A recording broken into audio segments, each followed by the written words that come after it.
नमस्कार मित्रों, स्वागत करता हूं आपका हमारे आज के इस कार्यक्रम में। आज हम बात करेंगे शमी के पौधे के विषय में। शमी का पौधा ये बहुत ही शुभ माना जाता है। यदि हम इसको घर में लगाते हैं तो सुख, समृद्धि, यश, वैभव, कीर्ति हमारे घर में आने लगती है। नकारात्मक ऊर्जा हमारे घर से दूर होने लगती है। शमी का पौधा हमारे श्री शनिदेव जी का होता है। तो यदि जिसके ऊपर ढैया या साढ़े साती या शनि की महादशा अशुभ चल रही है, वो यदि शमी के पेड़ के पौधे की सेवा करते हैं तो निश्चित ही शनि के नकारात्मक प्रभावों में से उनको सकारात्मक प्रभाव प्राप्त होने लगते हैं। किस दिशा में लगाना चाहिए?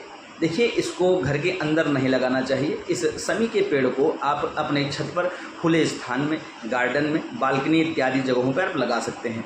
आपको ईशान दिशा, ईशान कोण या फिर दक्षिण दिशा में आपको लगाना चाहिए।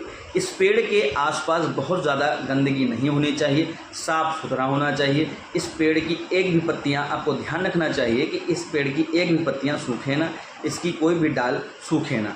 आप समय समय पर इसकी स्वच्छता रखें, सूखी पत्तियों को तोड़ते रहें। शनिवार और अमावस्या वाले दिन आप इसमें तेल के दीपक अवश्य जलाएं, इससे आपको लाभ होगा। शनिदेव वैसे तो बहुत ही लोग इनके नाम से ही डरते हैं, पर जब ये जन्म पत्रिका में शुभ होते हैं तो यश, वैभव, कीर्ति, धन, सम्मान ये सब कुछ प्रदान करते हैं।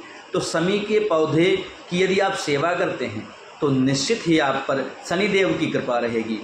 आप भगवान शिव पर शमी के पेड़ की पत्तियां चढ़ा सकते हैं। ओम सन्नो देवी रभिष्ठय आपो भवन्तु पीते संजोरव श्रीवन्तु नः।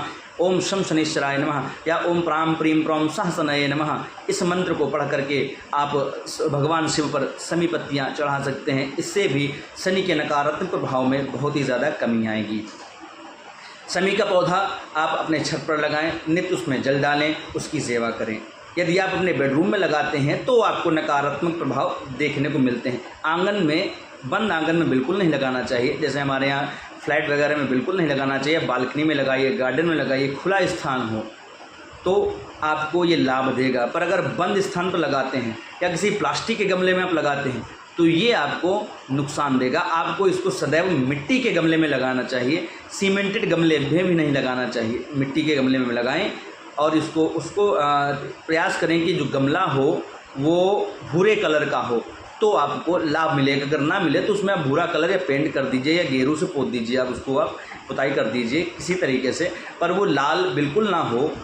अगर लाल गमला होता है तो शमी का पेड़ उतना ज़्यादा शुभ प्रभाव नहीं दे पाता, क्योंकि लाल कलर जो है वो सूर्य और मंगल से संबंधित है और सूर्य और मंगल की शनि से शत्रुता है, तो ये आपको शुभ प्रभाव नहीं दे पाएगा। आप भगवान शनि की पूजा शमी के पेड़ के निमित्त कर सकते हैं। शमी के पेड़ में भगवान शनि का वास होता है और इसके जो फूल होते हैं वो यदि भगवान शनि पर चढ़ाए जाए, शनि पर चढ़ाए जाएँ या भगवान शिव पर चढ़ाए जाएँ, इस मंत्र को पढ़ के ओम सन्नो देवी रभिष्ठय आपो भवन्तु पीते संजोरव श्रीवन्तु नः, तो आपको बहुत ही ज़्यादा शुभ प्रभाव मिलते हैं। यदि किसी को धन से संबंधित समस्याएँ होती हैं तो आप शनिवार, शुक्ल पक्ष के शनिवार के दिन आप शमी की 11 पत्तियाँ तोड़ करके आप काले कपड़े में करके और उनको धूपबत्ती, अगरबत्ती और भगवान शनि की विधिवत पूजा करके शनिदेव मंदिर में जा करके भगवान शनि को स्पर्श करा के आप उस कपड़े को लपेट करके यदि आप अपने तिजोरी में रखते हैं तो आप निश्चित ही आपका धन व्यापार